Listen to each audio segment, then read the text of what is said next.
Assalamualaikum warahmatullahi wabarakatuh.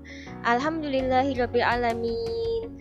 Kali ini kita sudah masuk di pertemuan yang kelima pada tema 3 subtema 2, yaitu kita akan belajar tentang habitat.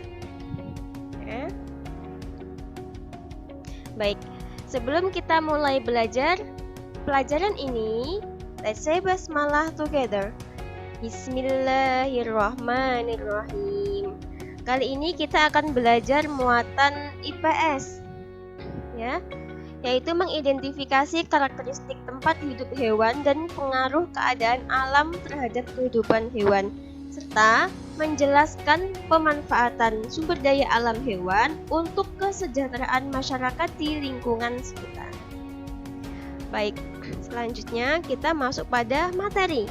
Anak-anak, apa yang kalian ketahui tentang habitat itu? Ayo, barangkali pada kelas sebelumnya anak-anak sudah pernah belajar tentang apa itu habitat? Baik. Sambil mengingat-ingat materi sebelumnya, oke, di sini ada habitat adalah tempat suatu makhluk hidup tinggal dan berkembang biak. Lihat. Seperti ini contohnya. Nah, ini beberapa gambaran dari tempat di mana di sana ada beberapa makhluk hidup yang berbeda jenis dan tempat tinggalnya. Oke. Selanjutnya, dari yang kita amati ini ada gurun, ya. Ada pantai, ada sungai. Timbullah pertanyaan. Yang pertama, apa nama habitat pada gambar di samping? Ini ada 4 gambar, berarti habitatnya berbeda. Yang kedua, apakah iklim pada beberapa tempat di samping sama? Apakah keempat tempat ini sama iklimnya? Bagaimana menurut anak-anak? Ya. Yang ketiga, bagaimana cuaca di tempat tersebut? Apakah keempat tempat ini memiliki cuaca yang sama? Kemudian, apakah semua tumbuhan bisa hidup di tempat tersebut? Apakah semua jenis tumbuhan dapat hidup di keempat tempat ini? Dan apakah semua hewan bisa hidup di tempat tersebut? Apakah semua hewan juga dapat hidup di tempat yang berbeda? Selanjutnya kita akan ulas satu persatu. Lebih diamati lagi ya. Ini ada 4 habitat yang berbeda. Coba sekarang kita pelajari satu persatu. Yang pertama, habitat gurun. Gurun merupakan daerah yang memiliki iklim tropis dan subtropis. Oke, sebelumnya kita perlu tahu dulu nih, Nak, apa yang dimaksud dengan iklim itu ya? Di sini ada iklim adalah kondisi rata-rata cuaca berdasarkan waktu yang panjang untuk suatu lokasi di bumi atau planet lain. Itu pengertian dari iklim. Kemudian iklim itu ada 2, ada iklim tropis dan ada iklim subtropis di habitat gurun ini. Coba, yang iklim tropis itu apa ya? Iklim tropis adalah sebutan bagi daerah yang memiliki suhu hangat dan disinari oleh sinar matahari sepanjang tahun. Sedangkan subtropis adalah wilayah bumi yang terletak di utara dan selatan wilayah tropis yang dibatasi oleh garis balik utara dan garis balik selatan. Daerah dengan iklim subtropis ini biasanya memiliki kondisi alam seperti badai, hujan salju, hingga tornado. Itu yang dialami atau yang biasa terjadi pada habitat gurun. Nah, gurun memiliki iklim tropis dan subtropis. Oke, selanjutnya gurun memiliki suhu permukaan 60 derajat Celcius pada siang hari. Gurun memiliki sifat tanah bebatuan atau lempung, bentuknya kayak lempung ini. biasanya mudah pecah-pecah. Jenis hewan yang dapat hidup di gurun umumnya bertubuh kecil. Hidupnya di lubang-lubang dan mencari mangsa pada malam atau pagi hari. Contohnya apa hewannya? Di antaranya ada kalajengking, ada ular, kadal, serangga, dan laba-laba. Itu habitat gurun. Selanjutnya ada habitat air tawar. Habitat air tawar merupakan kehidupan yang terdapat di perairan tawar. Kadar garam di sini sangat rendah, sampai kalau kita misalnya minum air tawar nggak terasa asinnya ya.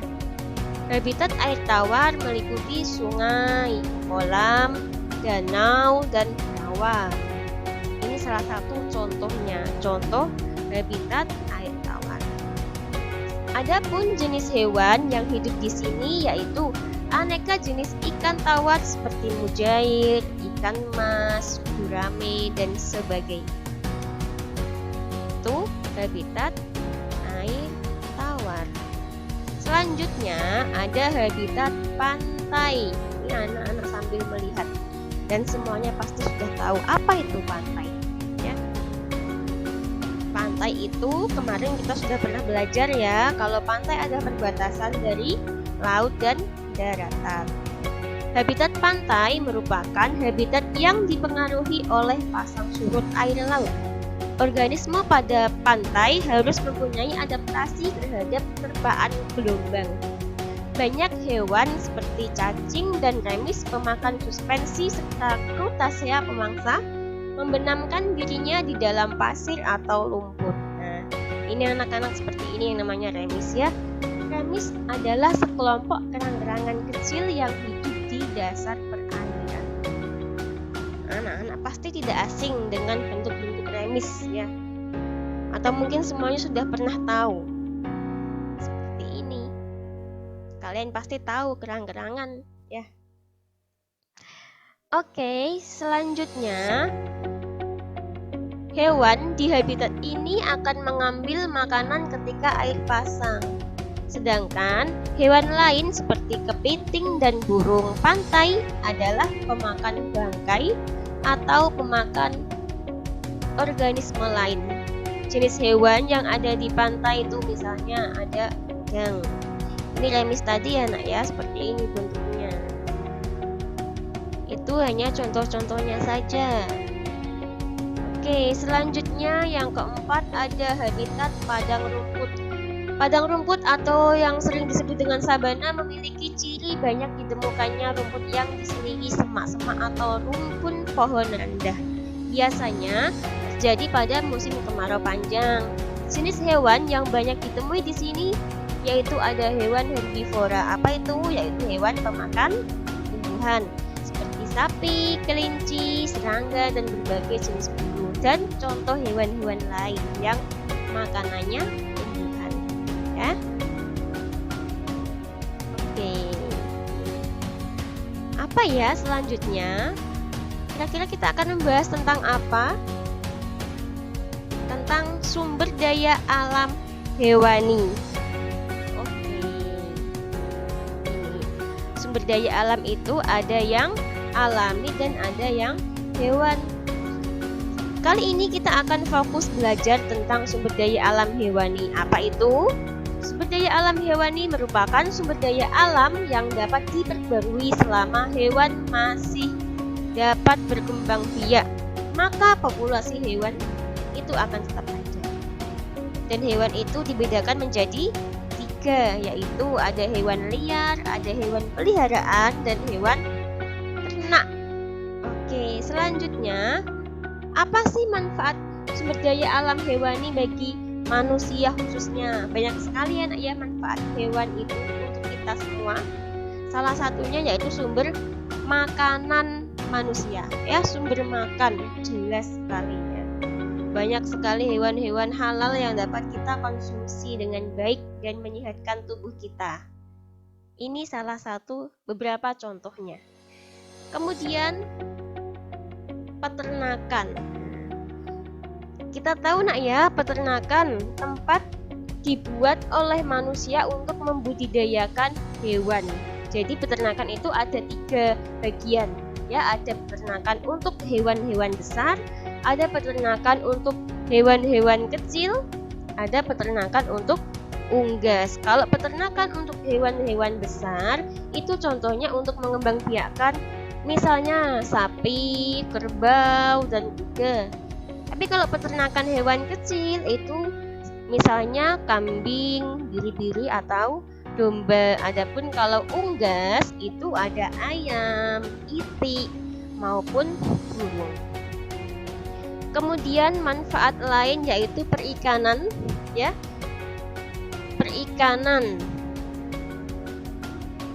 Misalnya di sini ada jenis-jenis perikanan yang kita ketahui, ya. Ada perikanan yang hidup di air tawar, air payau. Apa air payau itu? Air payau itu adalah air yang bercampur antara air laut dan air tawar. Kemudian ada air laut. Seperti ini bentuknya. Manfaat lain yaitu untuk hiasan, ya. Untuk hiasan, baik itu hiasan yang bisa dipakai oleh manusia maupun hanya sebagai pajangan bangunan atau rumah saja. Beberapa anggota tubuh dari hewan sengaja diawetkan untuk dijadikan hiasan. Hiasan yang berasal dari hewan contohnya ada daging dari gajah, ada kepala rusa, dan kulit ular sebagai bahan pembuatan tas, sepatu, dan dompet. Ini beberapa contoh diantaranya kerajinan dari beberapa bagian hewan yang diawetkan. Gitu. Dan banyak sekali contoh yang lainnya tentunya. Selanjutnya, manfaatnya yaitu untuk tradisi budaya. Jadi beberapa budaya di Indonesia itu masih memakai hewan. Budaya menjadi salah satu warisan leluhur yang wajib kita lestarikan. Salah satu tradisi budaya yang berasal dari sumber daya alam hewani adalah karapan sapi. Dari mana, Nak? Dari Madura. Itu memakai sapi. Manfaat sumber daya alam hewani selanjutnya yaitu sebagai energi. Anak-anak sambil memperhatikan gambar ini. Salah satu energi untuk membantu di bidang pertanian yaitu menggunakan tenaga kerbau. Kenapa anak memakai kerbau? Kerbau memiliki tenaga yang kuat sehingga dapat membantu petani untuk membajak sawah. Jadi, kalau para petani zaman dulu itu untuk membajak sawah mereka menggunakan tenaga kerbau karena belum ada mesin-mesin modern yang seperti sekarang ini. Selain kerbau, ada juga kuda. Untuk apa biasanya? Kuda juga dapat dimanfaatkan untuk menarik delman. Itu sumber daya alam hewani. Oke, alhamdulillah materi inti kita selesai. Selanjutnya, kesimpulan pada materi kali ini apa saja ya yang dapat kita simpulkan? Yang pertama, setiap makhluk hidup memiliki tempat hidup berbeda yang disebut dengan habitat. Yang kedua, beberapa habitat makhluk hidup diantaranya ada habitat gurun, air tawar, pantai, dan padang rumput. Yang ketiga, setiap habitat makhluk hidup memiliki karakteristik yang berbeda berdasarkan tempatnya. Selanjutnya, beberapa pemanfaatan sumber daya alam hewani antara lain sebagai sumber pangan, peternakan, perikanan, hiasan, tradisi budaya, dan energi. Begitu Nak ya. Baik. Nah, sekarang untuk mengukur pemahaman anak-anak dari materi yang sudah Bu Guru sampaikan, maka silahkan anak-anak mengerjakan evaluasi tema 3 subtema 2 secara mandiri. Ingat, secara mandiri ya. Kenapa? Karena ini Ibu punya kalimat untuk kalian. Apa itu kalimatnya? Belajarlah untuk mandiri, karena kelak kalian akan menjadi generasi yang hebat. Ya, maka jadilah anak-anak yang hebat. Caranya gimana? Berlatih untuk mandiri dan bertanggung jawab.